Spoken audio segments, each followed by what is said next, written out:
What's up, y'all? It's Mr. Ernest Krim III, your favorite Black history teacher, coming right back at you with another Black history fact of the day.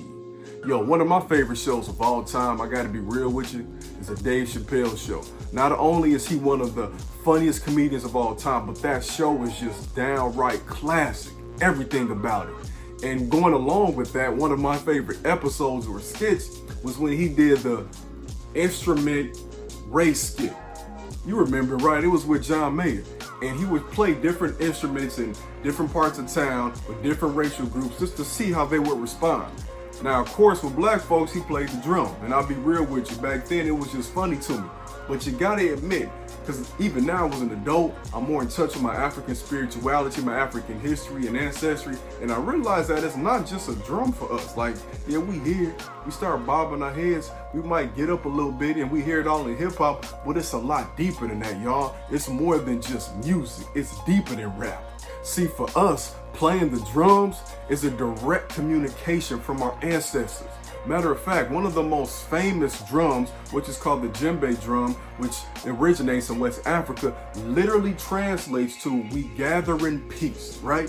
And along that, we gather in peace because we understand that we're honoring our ancestors and our elders. It's believed that the drum is a communication from the tree from whence it was cut, the animal whose hide is on top, and the person who carved it. Going deeper than that, it's believed that our ancestors are reincarnated in the earth and spiritually manifest through that tree. So when we play the djembe drum or the African drum, we're hearing the manifestation of them. We're hearing the temple of their heart, the temple of their spirit. So when we begin to move, we're manifesting the vibrations of the universe and the vibrations of our ancestors who are communicating to us something divine and something that will carry us to this existence, and something that would carry us to our next level of consciousness. It wasn't just used to gather in peace, but it was used to keep up morale too.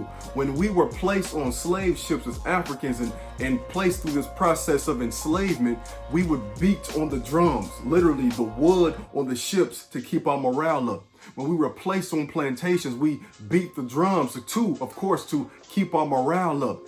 And also too, we beat the drums to form revolts and to communicate to other enslaved Africans that it was time to fight.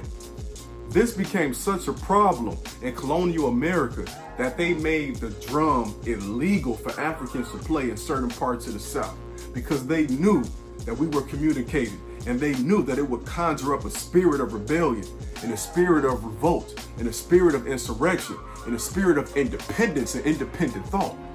Which makes me think, in the present day, many of us, if we're artists, we don't own our own music.